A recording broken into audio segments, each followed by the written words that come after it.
자, 이제 부동산 분류를 보겠습니다. 자, 이 부동산 분류는 자, 여기 두 번째 주제예요. 자, 공부를 하실 때 내가 지금 어디를 지나왔고 뭐를 하고 있고 이거를 좀 생각을 하십시오. 책을 읽을 때도 마찬가지예요. 이 책을 쓴 사람들이 이제 물론 책을 잘 쓰는 사람도 있고 못 쓰는 사람도 있겠지만, 책을 쓰는 사람들은 대부분 그 책에서 자신의 생각이 그 책 속에 있는 거죠. 먼저 뭐를 얘기하고 그 다음에 뭐를 얘기하고 이런 큰 타이틀이 있죠. 그 큰 타이틀이 다 그 사람의 생각이 들어가 있는 겁니다. 책을 쓸 때는 한번 생각해 보십시오. 내가 처음에 어떤 얘기를 쓰고 그 다음에 어떤 얘기를 담고 이런 이제 커다란 이 묶음이 있죠. 그 커다란 묶음 자체가 벌써 생각이 들어가 있는 겁니다. 그러니까 이런 수업을 할 때도 마찬가지. 이게 여러분이 책을 읽든 뭘 하든 지금 전체 흐름 중에서 내가 어디를 하고 있다라는 것을 생각을 하면서 따라오면은 숲을 보면서 따라오는 거죠. 그렇지 않고 계속 그냥 거기만 따라오면은 전체적인 흐름을 알 수가 없는 거죠. 그러니까 항상 요거를 생각하면서 따라오시는 겁니다. 책을 읽으실 때도 마찬가지예요. 여러분들이 민법을 공부한다 또는 뭐 다른 공부를 한다 해도 지금 내가 공부하는 게 그 민법의 전체 범위 중에서 어떤 부분에 뭐를 하고 있다, 이걸 생각하면서 읽으라는 얘기예요. 그러면은 그 흐름을 놓치지 않을 수가 있습니다. 다른 과목도 마찬가지예요. 공법도 지금 국토의 계획 및 이용에 관한 법률 중에 어떤 부분을 하고 있다, 또는 뭐 건축법의 어떤 부분을 하고 있다, 이런 식으로 구체적으로 생각을 하시라고요. 그러면은 훨씬 더 학습 효과가 뛰어날 겁니다.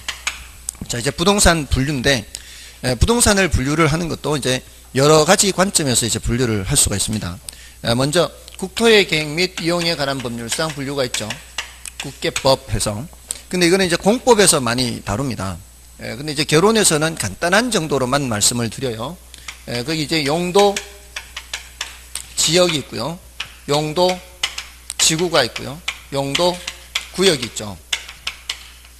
자, 이렇게 하는데 요거를 이제 나중에 결론에서는 이 토지정책, 정책론의 토지정책에서 가시면 지역지구제 하고 그냥 말 거예요. 지역지구제 하는 게 바로 이걸 말하는 거예요. 국토의 계획 및 이용에 관한 법률상. 법적으로는 이렇게 구분되어 있는데 이론적으로는 그냥 지역지구제 또는 용도지역지구제 그냥 이렇게 하고 말아요. 이게 이제 이걸 말하는 겁니다. 자, 근데 이제 구분을 할 때 이제 용도지역이라고 하는 거는 전 국토를 대상으로 해요. 전 국토를. 근데 용도지구나 용도구역은 전 국토를 대상으로 하는 것이 아니에요. 이게 의미가 뭔가 하면은 전 국토를 대상으로 한다는 얘기는 전국에 있는 어떤 땅이든 용도지역 하면 이제 도간농자 그래요. 도간농자, 도시지역, 관리지역, 농림지역, 자연환경보전지역 그럽니다. 도간농자. 요 넷 중에 어딘가에는 반드시 포함되어 있어야 돼요. 그래서 도시지역이든 관리지역이든 농림지역이든 자연환경보전지역이든 어딘가에는 반드시 들어가 있어야 된다는 게 전국토를 대상으로 한다라는 의미예요. 근데 용도지구나 용도구역은 어떤 토지가 반드시 어떤 용도지구에 포함되어 있어야 되는 것은 아니라는 얘기예요. 예를 들어 용도지구 안에 경관지구 또는 방화지구, 방제지구 이런 게 있어요. 그런 여러 가지 지구가 있거든요. 10개인가요 모두? 그 지구에 어느 지구에도 포함되어 있지 않을 수 있다 이 말이에요. 그게 용도지구도 그렇고 용도구역도 그런 거죠. 자, 그런데 이게 중복지정이 되느냐, 또 이걸 얘기를 해요. 중복지정. 중복지정이 얘는 될 수가 없고요. 여기는 중복지정이 돼요. 이 소리는 또 뭔 소린가 하면은 도시지역으로 지정이 됐다면 관리지역으로 지정될 수가 없다는 얘기예요. 농림지역으로 지정이 됐다면 자연환경보전지역으로는 지정이 될 수가 없어요. 다른 지역으로 지정될 수가 없어요. 아시겠어요? 그래서 도시지역이면 도시지역, 관리지역이면 관리지역. 어느 하나에만 들어가야 돼요. 하나에만. 이게 무슨 지역이에요? 이게 용도지역이에요. 그럼 여기 용도지구나 용도구역은 0이라도 되고요. 어느 곳에도 포함되지 않을 수도 있고요. 또 3개, 4개가 중복해서 지정될 수도 있어요. 용도, 지역, 용도 지구, 용도 구역은. 그게 바로 이 의미입니다. 자, 요 정도는 이제 말씀을 드려요. 더 세부적인 거는 이제 공법에서 이제 좀 하시면 되겠고요. 그 다음에, 공간정보법이죠. 공간정보의 구축 및 관리 등에 관한 법률상 28개 지목이 있죠. 자, 이 28개 지목, 지난 순환에는 제가 좀 더 자세히 말씀을 드렸는데, 매번 자세히 말씀을 드릴 정도의 주제는 아니고요. 그 중에서 이게 4개 지목은 두 번째 글자가 약어로, 부호로 사용이 되죠. 부호. 이게 4개 지목은 차장천원이죠. 요거는 주차장의 두 번째 글자고요. 요거는 공장용지의 두 번째 글자죠. 요거는 하천의 두 번째 글자고요. 요거는 유원지의 두 번째 글자죠. 이렇게 차장천원. 자, 나머지 24개 지목은 첫 번째 글자가 부호가 되는 거죠. 그래서 전답 과목 임광염 대장 학도 철천제 주유 창구체 원종 양수 공차 삼효잡 이렇게 해서 28개 중에 그렇게 4개 24개 나누는데 부호를 보고서 그게 어떤 지목인지를 구별할 수 있을 정도면 되겠습니다. 그 12쪽에서부터 14쪽까지 걸쳐서 지목을 설명하고 있는데 15쪽까지 있죠. 이거는 참고로 보는 거예요. 참고로. 이게 뭐다를 이제 읽어 두시는 정도지 그 내용을 반드시 알아서 이렇게 그 정답으로 체크해야 되는 것은 아니에요. 물론 우리 시험에 이렇게 출제도 했어요. 연, 왕골 뭐 이런 것들이 자생적으로 서식하거나 이런 저수지 뭐 이런 것들, 이런 땅이 뭔 땅이냐 이렇게 물은 적은 있어요. 그게 이제 유지라는 거거든. 유지가 이제 물 머무를 유자예요. 그 유지가 그런 저수지, 연못 이런 것들이 유지입니다. 자, 그렇게 이제 구별할 수 있을 정도인데요. 근데 이제 중요도가 높은 것은 부동산 활동상의 분류예요. 그래서 부동산 활동상 분류해서 여기 부동산 활동상 분류, 여기에 이제 중요도가 높다고요. 그러니까 공부를 하시더라. 지금 뭘 하고 있어요? 부동산 분류를 하고 있죠. 부동산 분류를 하고 있는데, 요렇게 토지를 분류할 때 요것도는 이제 중요도가 좀 낮고 여기 중요도가 높다. 이렇게 보실 수 있어요. 부동산 활동상 분류에서 이제 제일 먼저 나오는 게 이제 대택부 하는 거죠. 대지택지 부지 그래요. 요거는 택지를 중심으로 이쪽이 중요해요. 택지를 중심으로 오른쪽으로 위주로 기억하세요. 택지라고 할 때는 우리 택지 개발한다라고 생각하시는 게 제일 속편해요. 택지를 개발한다 그러면은 거기에다가 건물 지을 수 있는 땅을 개발하는 거죠. 주거용이든 상업용이든 공업용이든 용도를 따지지 않고 건축할 수 있는 그런 토지를 말합니다. 그리고 이제 부지 하면은 이제 요거는 건물을 건축할 수 있는 토지 말고도 일반적인 바닥 토지를 말해요. 일반적인 바닥 토지. 그래서 이제 폭넓게 사용하는 게 부지거든요. 예를 들어서 사용해보면 제일 쉬워요. 우리가 이제 그 도로부지 이런 말 쓰지 않습니까? 도로부지 들어보셨나요? 하천부지 들어보셨죠? 이런 경우에는 그 위에 건물이 올라가지 않는 경우죠. 근데 아파트 부지, 학교 부지 이럴 때는 건물이 올라가는 경우죠. 그러니까 부지라는 말은 건물이 올라가는 경우에도 쓰고 올라가지 않는 경우에도 쓰고 이렇게 폭넓게 쓰는 표현이 부지고요. 근데 택지는 건물이 올라가는 그런 용도의 토지의 경우에 택지라고 하지 않습니까? 지금 당장은 건물이 안 올라가 있다 할지라도 앞으로 건물이 올라갈 걸 대비해서 미리 만들어 놓아도 택지, 건물이 올라가 있는 상태도 택지. 그러니까 건물이 올라가는 것과 관련된 것이 택지고 이거는 이제 더 폭넓게 쓰는 표현이다 이렇게요. 그래서 이 분류에서는 그 용어의 뜻을 알면 충분한 거예요. 지금까지 한 번도 용어보다 더 깊게 들어가서 질문한 적은 없어요. 그러니까 용어의 뜻을 아는 것만으로도 지금까지는 충분합니다. 그러니까 일단은 뜻을 아는 게 중요하다는 거죠. 거기 보면은 이제 조금 더 세부적인 내용도 있어요. 제가 설명도 드리기는 해요. 근데 설명도 드리긴 하는데 중요한 건 뭐라고요? 이 뜻을 아는 게 뜻. 그 내용까지 갈 필요 없다는 거죠. 그러니까 내용이 납득이 되면은 받아들이시더라도 혹시라도 이제 조금 더 난이도 높은 걸 질문할 걸 대비해서 이게 중요하다. 이게 설명을 드리더라도 이걸 우선으로 하시라 이 말씀이에요. 다음에 그 후보지 이행지에 그런 내용이 나와요. 근데 그 다음으로 가기 전에 왜 이제 그런 말씀을 드리는가 하면 이 대라는 거 있죠. 대. 조금 전에 28개 지목에 대장학도 철천제 할 때 대장학도 이렇게 대가 주거용 또는 상업용 건물을 지을 수 있는 땅을 대라 그래요. 지목이 대예요. 그러면 요 지금 우리가 공부하고 있는 이 건물 요 밑에 땅의 지목이 뭐라고 나올 거예요? 대로 나올 건데 요거는 장은 지금 조금 전에 공장용지라 그랬죠.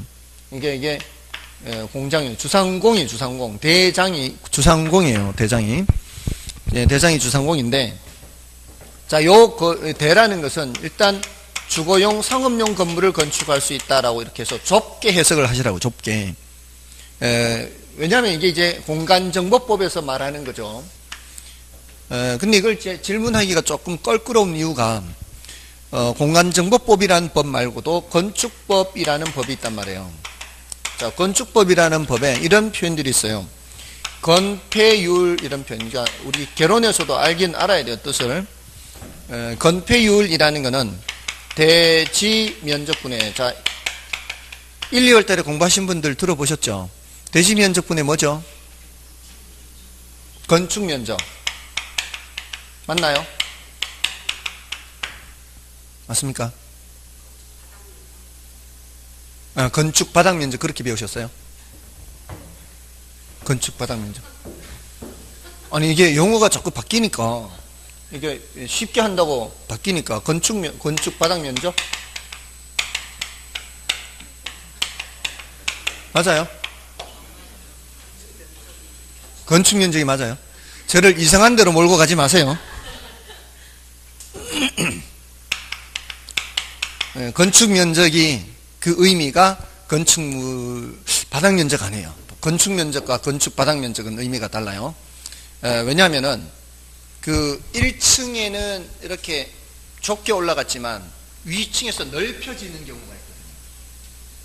이렇게 위층에서 넓혀질 때는 위에서 내려다 봤을 때 외벽선의 중심선을 기준으로 건축 면적을 판단하거든요. 그러니까 밑에 건축물의 바닥 면적은 좁아도 그 위에서 내려다 봤을 때 중심선의 외벽은 1층의 그 바닥 면적보다 더 넓게 펼쳐질 수 있거든요. 그럴 때는 그 넓게 펼쳐진 이게 건축 면적이거든요. 제가 제대로 말씀드리는 거 맞나요? 외벽의 중심선이거든. 그러니까 바닥 면적하면 안 될 것 같아요. 건축 면적이에요. 자, 이럴 때 이 대지라는 말을 쓰죠. 자, 이렇게 대지라는 말을 쓰는데 이 대지라는 말하고 여기에서 말하는 이 공간정보법에서 말하는 이게 의미가 또 다르고요. 도시개발법에서 말하는 대지라는 의미가 또 달라요. 그러니까 요 또는 대지라는 말을 질문하기는 좀 껄끄럽다는 거죠. 아무튼 여기서는 어떤 의미인가 하면은 건물을 지을 수 있는 땅은 다 뭐라고 해야 돼요? 대지라고 해야 되죠. 건축법이니까. 그럼 건물을 지을 수 있는 용도를 따지면 안 될 거 아니에요. 여기는 그냥 건물 올라가는 건 다 대지라고 해야 돼요. 건물. 택지에 가깝죠. 우리 개론에서 말하는. 그러니까 조금 의미가 다르다는 거죠. 건축법과 공간정보법에서 말하는 대지 의미가 좀 다르다 이 말이에요. 요거는 아직 출제된 적은 없다는 거죠. 요런 것들은. 아시겠죠? 근데 이제 요거를 좀 알고는 계셔야 되겠죠. 건축법을 어차피 배우시니까. 그 다음에 용적률 하면은 뭐예요? 대지 면적분의 여기는 이제 바닥 면적 합계죠. 바닥 면적 합계. 이렇게 배우셨나요? 아니면 연면적으로 배우셨나요? 다 배웠어요? 연면적도 배우고 바닥 면적 합계도 배우고. 아마 연면적이 없어지면서 바닥 면적 합계로 바뀐 거 아닌가요? 지금 오늘 처음 오신 분들 한번 들어보세요. 바닥 면적 합계라는 말이 더 쉬워요? 연면적이 더 쉬워요? 바닥 면적 합계가 더 쉽죠? 그죠? 그러니까 처음 보는 사람들 기준으로 생각을 해서 용어가 쉬워야 된다고요. 이미 공부를 한 사람은 연면적이라는 게 바닥 면적 합계라는 걸 이미 공부를 했으니까 연면적으로 하든 바닥 면적 합계로 하든 관계가 없겠지만 이제 처음 공부하는 사람들 입장에서는 이게 훨씬 쉬운 거 아닌가요? 자, 그래서 이게 50%라면 이게 200%라면 어떻습니까? 4층까지 지을 수가 있죠. 그러니까 이게 대지고요. 이게 100제곱미터라면 대지 면적이 건물이 깔고 앉을 수 있는 것은 최대 50제곱미터까지 가능하다는 게 건폐율이에요. 건폐율. 근데 용적률은 이렇게 50제곱미터짜리 바닥 면적의 층수가 총 몇 층까지? 4층까지 올릴 수 있다는 얘기죠. 물론 이런 경우에 조금 요거를 좁게 해서 위로 더 올릴 수도 있죠. 40% 곱하기 몇 층까지? 40%까지 해서 건폐율 40%에서 5층까지 지어도 몇 프로? 200%. 용적률은 200%. 관계가 없죠. 맞나요? 이렇게 넓혀서 4층까지 짓든 좁혀서 5층까지 짓든 건폐율과 용적률 규정을 지키고 있는 겁니다. 맞죠? 관계는 없어요. 물론 이제 층수 제한이 있는 경우라면 이렇게 갈 수밖에 없을 것이고요. 자, 아무튼 여기 이제 용적이 뭐예요? 용적이 부피란 뜻이죠. 부피. 용적률이 올라간다는 얘기, 이 부피가 많아진다는 얘기죠. 자, 이럴 때 쓰는 말이에요. 이거 뒤에 관련이 되니까 이제 미리 말씀을 드린 거예요. 자, 이런 식으로 얘기할 때 이 대지라는 의미는 이제 건물을 짓는 땅은 전부 다 대지다라고 얘기를 하는 겁니다. 됐죠? 자, 아무튼 요 대택부 했고요. 대택부. 다음에 이제 후보지 이행지 하죠. 후보지 이행지는 공통점이 어떤 용도에서 다른 용도로 전환 중인 토지를 말해요. 사람들이 이거 잘 안 틀리거든요. 이게 단어 뜻만 알면 되니까. 잘 안 틀리니까 모의고사에 어떻게 출제하는가 하면은 전환된 이렇게 해서 틀린 지문으로 만들어요. 전환된 하면 틀린 거예요. 다른 용도로 바뀌어가고 있는 중에 있어야 그게 후보지 이행지예요. 근데 사람들이 막 시간이 부족하다고 생각하고 급하게 읽다가 보면 이런 걸 캐치를 못하는 거죠. 전환된이 아니라 전환 중인 토지예요. 근데 대분류상 전환 중인 토지를 후보지, 소분류상 전환 중인 토지를 이행지라 그래요. 대분류란 얘기는 이제 택지지역, 농지지역, 임지지역 이렇게 불려요. 택농임, 이렇게. 자, 이 택지지역, 농지지역, 임지지역 이렇게 하는데 보통은 이제 밑에서 위로 이렇게 전환 중인 토지가 전환 중인 게 보통이죠. 위에서 밑으로 내려오는 경우는 별로죠. 이렇게 전환 중인 토지를 후보지라 그래요. 근데 요 택지지역 안에 주상공이 있죠. 농지지역 안에 전답과가 있죠. 자, 요 안에서 주거지역에서 상업지역으로 가거나 공업지역에서 주거지역으로 가거나 이러면 뭐예요? 이게 요 범위 내에서 전환 중이죠. 그럼 이행지가 되는 거죠. 여기서도 마찬가지. 여기서 이렇게 가거나 하면은 이행지가 되는 거예요. 근데 요 범위를 벗어나면은 뭐예요? 이렇게 벗어나면은 요 범위, 테두리를 벗어나면은 그러면 후보지가 되는, 여기서 이쪽으로 가는 거니까. 이 테두리를 벗어나면 후보지. 테두리 내에서 전환 중이면 이행지 이렇게 되는 거죠. 맞나요? 자, 그렇게 판단하면 이거는 뭐 별로 중요한 건 아니고요. 자, 이럴 때 여기 지금까지 이렇게만 질문했는데 어떻게 표현을 써서 질문하는가 하면 용도, 지역, 상호간 이렇게 표현하기도 하고요. 용도, 지역 내에서 상호간 이렇게.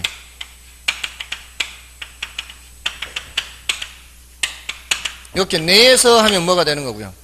이거는 이행지가 되는 거예요. 이거는 후보지가 되는 거죠. 됐나요? 이렇게 하기도 한다. 자, 그리고 이제 이렇게 질문하는 것까지는 지금까지는 했단 말이죠.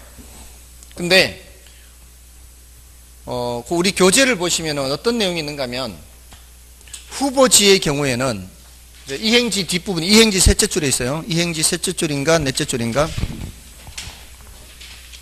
이행지 셋째 줄인가 넷째 줄인가?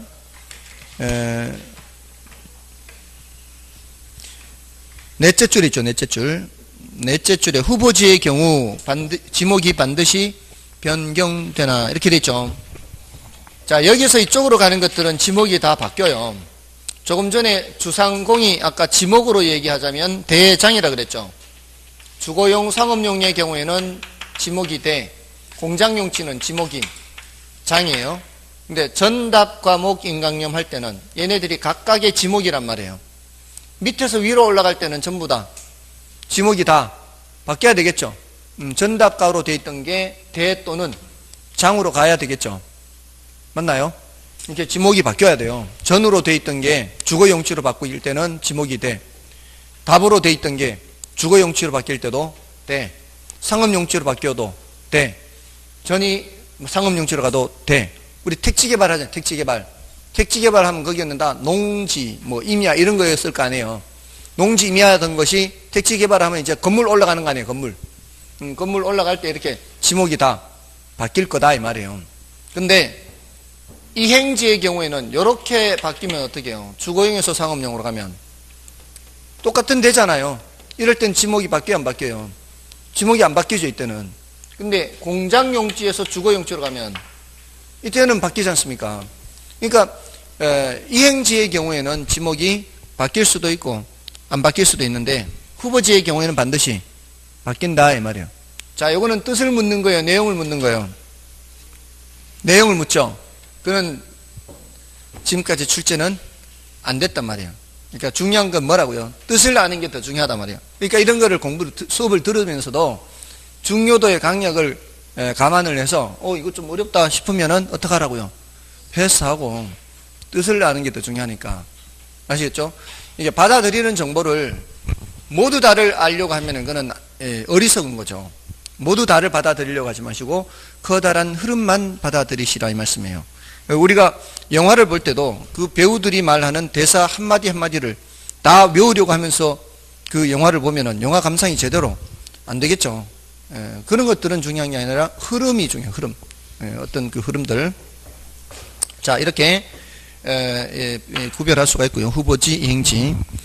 다음에 필지, 획지가 있죠. 필지, 획지는 그는 이제 필지는 법적 개념이고요. 획지는 경제적 개념이다. 이렇게 얘기해요. 자, 지금 계속 수업을 들으면서 이제 계속 제가 수업만 하는 건 아니죠. 가끔 딴소리도 하죠. 그때 여유 있을 때마다 자꾸 지나간 거를 체크를 하셔야 돼요. 필지, 획지. 필지, 획지. 필지는 법적 개념이고 획지는 경제적 개념이다. 뭐 이렇게 구분할 수가 있는데요. 필지는 부동산 등기법, 그리고 아까 공간정보법, 자, 이런 데서 등기를 하거나 또는 토지 대장에 등록을 하거나 할 때 그 단위가 필지예요. 그래서 등기 또는 뭐의 단위다? 등록의 단위다. 이렇게 표현을 해요. 근데 이거 획지는 부동산 활동의 단위다. 이렇게. 자, 등기 등록의 단위다. 이렇게 할 때는 요거는 주로 이제 권리 측면에 초점을 맞춘 개념, 필지는. 그래서 소유권의 범위와 한계를 표시해요. 소유권의 범위와 한계 표시. 근데 여기에 획지는 소유권의 범위 한계를 표시한다기보다는 같은 가격 수준의 일단의 토지요. 지금 가격이란 말이 나오고 권리 이런 말이 나오죠. 가격, 가치 이런 관점은 무슨 관점이라고 그랬어요? 경제적 관점이라고 그랬고요. 권리 이런 측면은 법적인 관점이라고 그랬죠. 그래서 이렇게 이제 구분이 되는데 경우에 따라 한 필지가 여러 개의 획지가 될 수 있어요. 이렇게 이게 이제 내가 갖고 있는 땅 한 필지인데 도시계획선이 이렇게 지나가면서 어떻게 나누고 있어요? 여기가 주거지역, 여기가 상업지역 이렇게 나누고 있어요. 어디가 땅값이 더 비싸요? 주거지역, 상업지역. 상업지역 땅값이 더 비싸죠. 그러니까 여기 땅값과 여기 땅값이 다르죠. 그러니까 같은 가격 수준의 일단 한 묶음이에요. 이 일단이 한 묶음인데 이런 경우에는 한 필지라도 두 묶음인 거죠. 여기 한 묶음, 여기 한 묶음. 맞나요? 두 묶음이에요. 그러니까 각각 달라지는 거죠. 그러니까 몇 개의 획지예요? 두 개의 획지 이렇게 된다고요. 이게 공법에서도 이거 아마 나올 거예요. 한 개의 토지가 둘 이상의 용도 지역에 걸쳐 있을 때는 각각의 용도대로 사용할 수 있다 이런 게 나올 건데요. 그런 거 나오죠. 공법에서도 나올 거예요. 둘 이상의 용도 지역에 걸쳐 있을 때 상업 지역에 있는 땅은 상업용으로 사용할 수가 있고 또 주거 지역에 있는 땅은 주거용으로 사용할 수가 있습니다. 그리고 또 둘 이상의 용도 지구에 걸쳐 있는 경우에도 뭐 어떻게 그런 제한이 있죠. 그럴 수 있잖아요. 이게 내가 갖고 있는 땅인데 이제 도시계획선이 그어가면서 이렇게 저쪽은 방화지구고 이쪽은 방화지구가 아니고 이럴 때는 이제 어디에 규제를 받느냐 뭐 이런 거 나오잖아요. 그때 어디에 규제를 받아요? 각각 받는 거 아니에요. 그때는 방화지구를 원칙적으로 다 받아야 돼요. 건물의 경우는. 왜냐하면 불나면은 그 한 건물이 있는데 그 건물이 불이 나버리면 다 붙어버리지.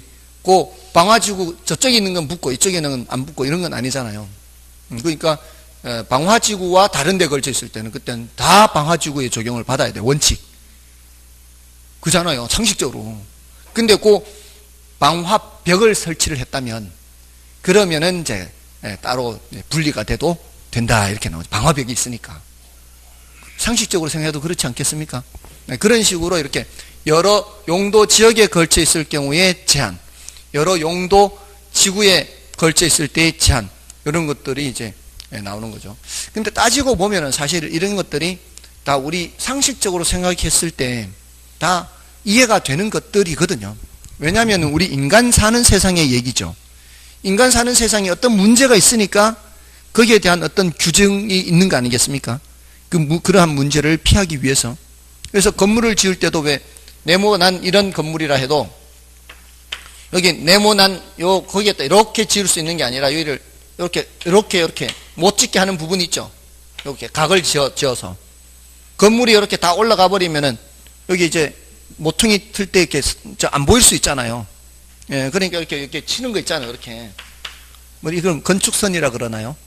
이렇게 건축을 할 때는 이 모서리를 뭐 어느 정도 이게 도로에 따라서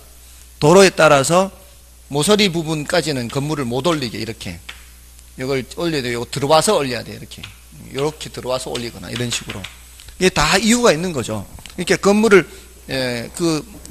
요 선 바깥쪽으로 이렇게 해버리면은 그러니까 모퉁이 틀 때 이렇게 안 보이거나 위험하거나 뭐 이렇게 될 수가 있죠. 또는 뭐 일조라든가 그런 것 때문에 이렇게 하는 것들이 다 있단 말이에요. 그러니까 그런 규정들을 보면서 공부를 하시면서 저걸 왜 저렇게 할까? 복잡한데 한다는 거는 다 이유가 있는 거죠.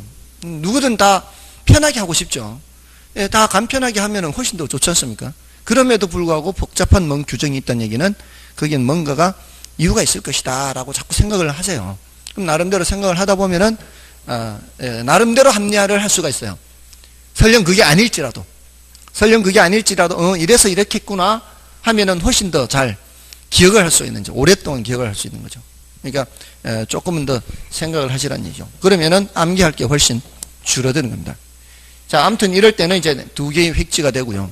자, 이럴 때 감정평가할 때 이걸 어떻게 한다 그랬죠? 감정평가할 때 이때 구분평가예요. 구분평가. 요 부분은 요 부분대로, 요 부분은 요 부분대로. 원칙은 몇 번 하는데, 원칙은 한 필지니까 한 번 하는데 가격 수준이 다르죠. 자, 가격 수준, 같은 가격 수준은 꼭 한 번 하는 거고, 요 같은 가격 수준 한 번, 요 같은 가격 수준 한 번, 이렇게 해서. 구분평가는 키워드가 가치를 달리하는 경우, 이렇게 얘기했어요. 가치를 달리하는 경우. 이때는 각각을 평가한다. 사실은 이거 지난주에도 했거든요. 근데 별로 기억이 안 나죠, 또. 그러니까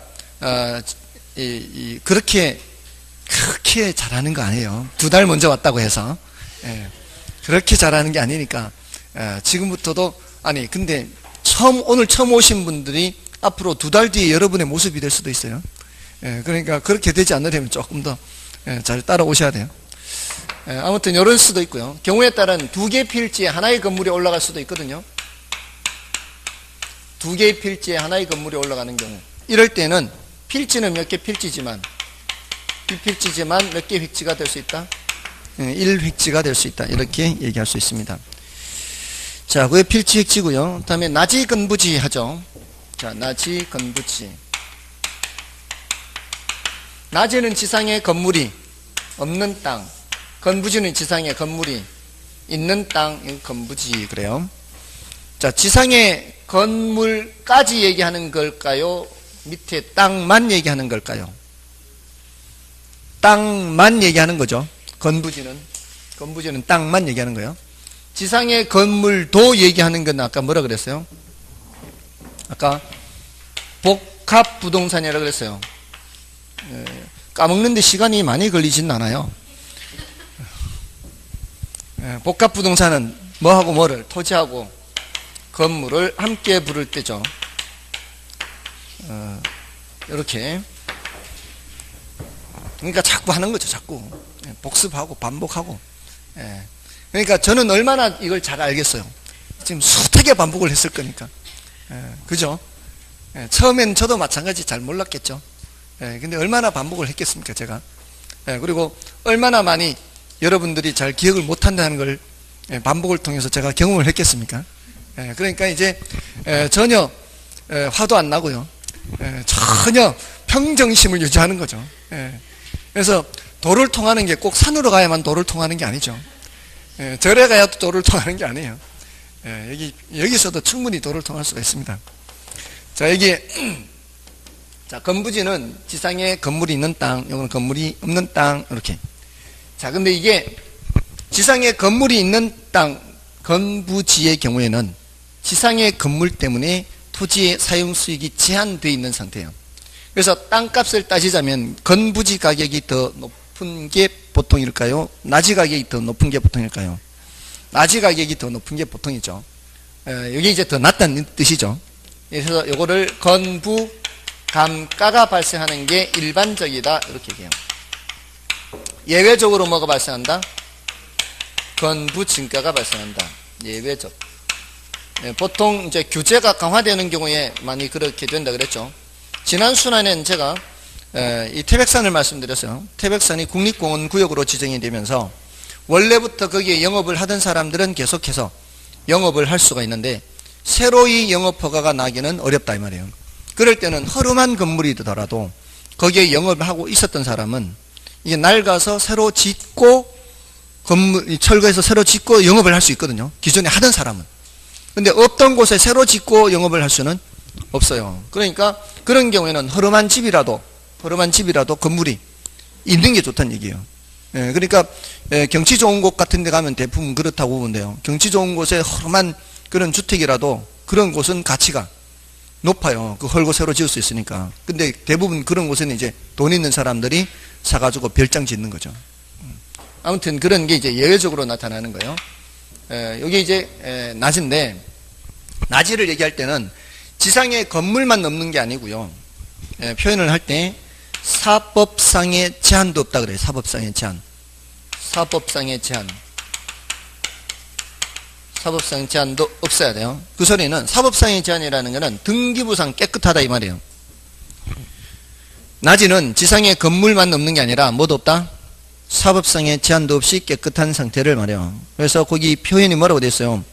우리 17쪽에 6번째 줄인가요? 낮이란 토지에 건물 기타 정착물이 없고 그것만 넘는 게 아니라 그 뒷부분 지상권 등 토지의 사용 수익을 제한하는 사법상의 권리가 설정되어 있지 아니한 토지. 이렇게 됐나요? 이거는 등기부상으로도 깨끗해야 된다 이 말이에요. 근데 이제 요거를 낮이를 일본에서는 이걸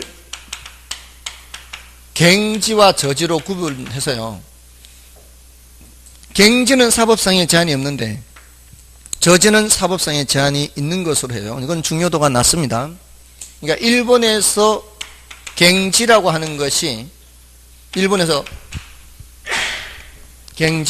우리나라에서는 나지가 되는 거예요. 그러니까 우리나라는 갱지, 저지 이런 구분이 없다고요. 구분이 없이 그냥 우리나라는 그냥 나지 이렇게 하는 겁니다.